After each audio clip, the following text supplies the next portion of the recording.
In our last lesson, we talked about this information at the top of the document that needs to get cut and paste into each of your documents in order for it to be valid XHTML.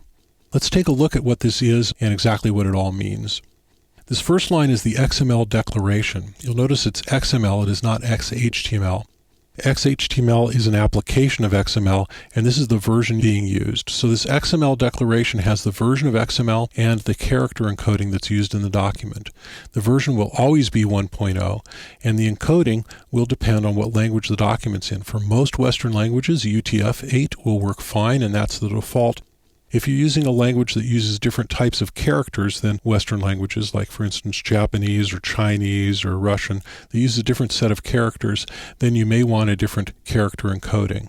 The next line is the doc type. This tells the browser what type of document this is, which type of XHTML is being used.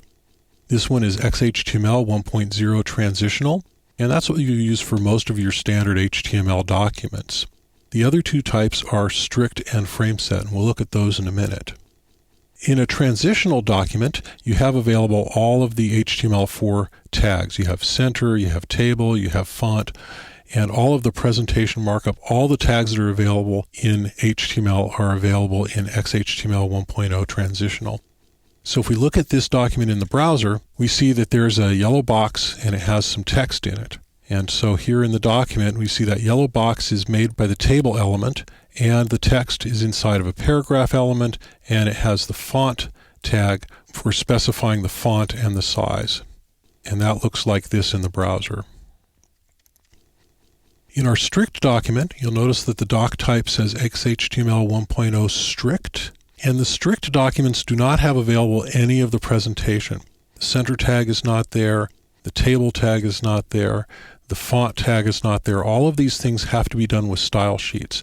And so at the top of the document we have a style sheet, and then down here is the content.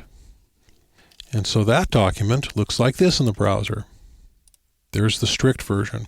You see it's virtually the same as the transitional version. There's the transitional, and there's the strict. You can accomplish the same things with style sheets that you can with the tables and the fonts. Finally, the frameset document is for documents that have frames, and we'll cover frames in more detail in a later lesson. In a nutshell, you have 3 frames available. Frame source equals red, yellow, and blue HTML. And that looks like this in the browser. You have red, yellow, and blue. So those are our document types.